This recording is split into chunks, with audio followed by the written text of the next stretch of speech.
ಧಾರಣೆಗೆ ಮುಂದಾದ taluk DSS. July 1ರಂದು ತಿಪ್ಟೂರಿನಲ್ಲಿ ಬೃಹತ್ ಪ್ರತಿಭಟನೆ. ಜಿಲ್ಲಾ ಸಂಚಾಲಕ ಕುಂದೂರು ತಿಮ್ಮಯ್ಯನವರ ನೇತೃತ್ವದಲ್ಲಿ ಬೃಹತ್ ಪ್ರತಿಭಟನೆ.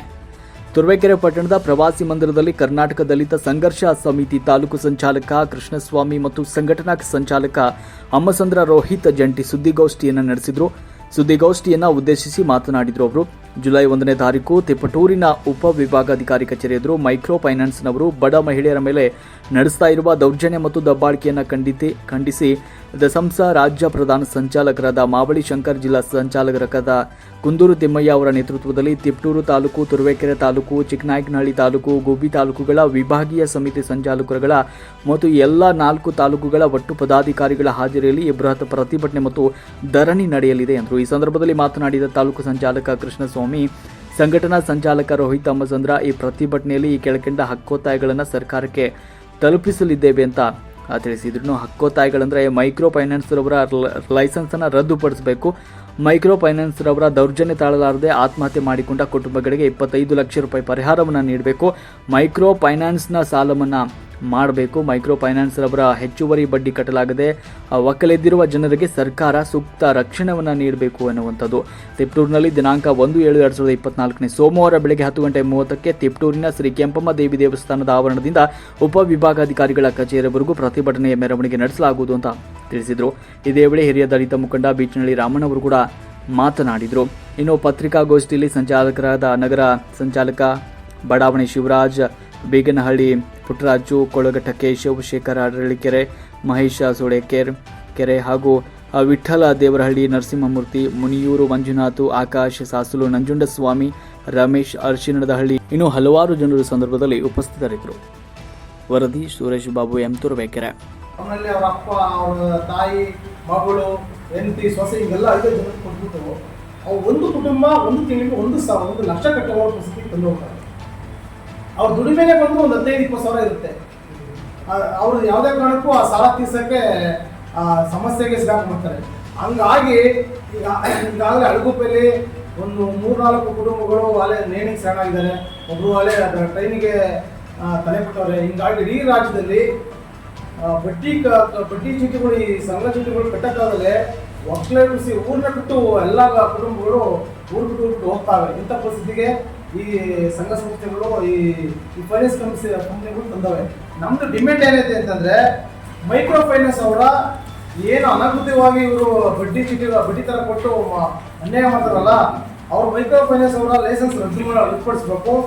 ಮೈಕ್ರೋ ಫೈನಾನ್ಸ್ ಅವರು ದೌರ್ಜನ್ಯಕ್ಕೆ ತಾಳಲಾಗದೆ ಆತ್ಮಹತ್ಯೆ ಮಾಡಿಕೊಂಡ ಕುಟುಂಬಗಳಿಗೆ ತಲಾ 25 ಲಕ್ಷ ಪರಿಹಾರ ನೀಡಬೇಕು. ಮೈಕ್ರೋ ಫೈನಾನ್ಸ್ ಸಾಲ ಮನ್ನಾ ಮಾಡಬೇಕು. ಮೈಕ್ರೋ ಫೈನಾನ್ಸ್ ಅವರಿಗೆ ಹೆಚ್ಚುವರಿ ಬಡ್ಡಿ ಕಟ್ಟಲಾಗದೆ ಒಕ್ಕಲಿಸುವ ಜನರಿಗೆ ಸೂಕ್ತ ಸರ್ಕಾರ ರಕ್ಷಣೆ ನೀಡಬೇಕು. ಮೈಕ್ರೋ ಫೈನಾನ್ಸ್ ಮಾಲೀಕರ ಮೇಲೆ ಮತ್ತು ಪುಂಡರ ಮೇಲೆ ಪ್ರಕರಣ ದಾಖಲಿಸಿ ಕಾನೂನು ಕ್ರಮ ಜರುಗಿಸಬೇಕು ಅನ್ನೋದು ನಮ್ಮ ಡಿಮ್ಯಾಂಡ್ ಇದೆ. ಹಂಗಾಗಿ ಈ ತಾಲೂಕಿನ ಹಾಗೂ ರಾಜ್ಯದ ಒಂದು ಜಿಲ್ಲೆಯ ಎಲ್ಲ ಸಾರ್ವಜನಿಕರು ಈ ಮುಖಾಂತರ ನಿಮ್ಮಲ್ಲಿ ಮನವಿ ಮಾಡ್ಕೊತಾ ಇದ್ದೀವಿ. ಕರ್ನಾಟಕ ದಲಿತ ಸಂಘ ಸಮಿತಿ ನಿಮ್ಮಲ್ಲಿ ಮನವಿ ಮಾಡ್ಕೊತಾ ಇದೆ. ನಾವೆಲ್ಲರೂ ಸಹ ಹೆಚ್ಚಿನ ಸಂಖ್ಯೆಯಲ್ಲಿ ಈ ಕಾರ್ಯಕ್ರಮದಲ್ಲಿ ದಿನಾಂಕ 1/7/2024 ಸೋಮವಾರ ನಡೆಯುವ ಒಂದು ಬೃಹತ್ ಪ್ರತಿಭಟನೆ ಮತ್ತು ಮೆರವಣಿಗೆ ಕಾರ್ಯಕ್ರಮದಲ್ಲಿ ಭಾಗವಹಿಸಿ ಈ ಒಂದು ಕಾರ್ಯಕ್ರಮಕ್ಕೆ ಯಶಸ್ವಿಗೊಳಿಸಲು ತಾವೆಲ್ಲ ಸಹಕರಿಸಬೇಕು, ಆಮೇಲೆ ಬೆಂಬಲ ಸೂಚಿಸಬೇಕು ಅಂತೇಳಿ ಈ ಮೂಲಕ ಕೇಳ್ಕೊತೀವಿ. ಎಲ್ಲಿ ಭಾಗವಹಿಸಬೇಕು? Tiptur AC officer.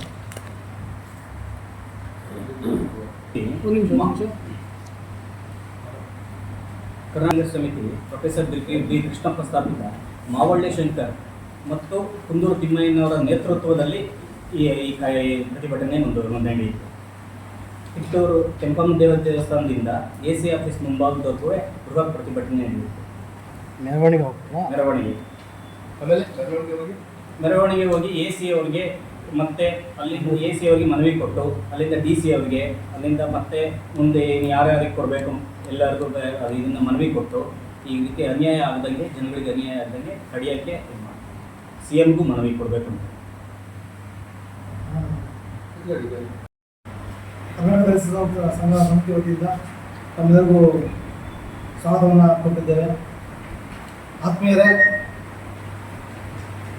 ದಿನಾಂಕ 1/7/2027 ಸೋಮವಾರ ತಿಪಟೂರಿನಲ್ಲಿ AC ಕಚೇರಿಯವರ ಮುಂಭಾಗ ಬೃಹತ್ ಪ್ರತಿಭಟನೆ ಮತ್ತು ಧರಣಿ ಕಾರ್ಯಕ್ರಮವನ್ನು ಕರ್ನಾಟಕ ದಲಿತ ಸಂಘ ಸಮಿತಿ ವತಿಯಿಂದ ಹಮ್ಮಿಕೊಳ್ಳಲಾಗಿದೆ.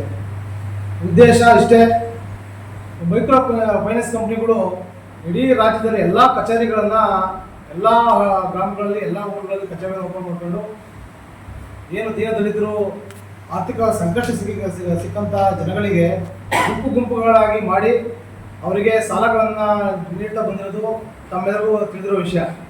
ಇಲ್ಲಿ ಏನು ಪ್ರಶ್ನೆ ಬಂದಿದೆ ಅಂತಂದರೆ, ಯಾವುದೋ ಒಂದು ಕುಟುಂಬ ಒಂದು 50,000 ತಗೊಂಡಿರುತ್ತೆ, ಅದಕ್ಕೆ ತೀರಿಸೋವರೆಗೂ ಮತ್ತೊಂದು ಗುಂಪು ಅವರಿಗೆ ಸಾಲ ನೀಡಬಾರ್ದು. ಆದರೆ RBI ರೂಲ್ಸೇ ಪರ್ಫೆಕ್ಟ್ ಆಗಿದೆ. ನೀವು ಒಂದು ಸಾಲ ತಗೊಂಡಾದ್ರೆ ಮತ್ತೆ ಅವ್ರಿಗೆ ಸಿವಿಲ್ ಬರಲ್ಲ ನೀವು ಸಾಲ ಕೊಡಬೇಡಿ ಅಂತ. ಇಲ್ಲಿ ಏನು ಮಾಡಿದೆ ಫೈನಾನ್ಸ್ ಕಂಪ್ನಿಗಳು ನಮ್ಮ ಹಣದ ಆಸೆಗೆ ಇಲ್ಲಿ ಮುಗ್ಧ ಜನರ ಜೊತೆ ಆಟ ಆಡ್ಬಿಟ್ಟವ್ರೆ.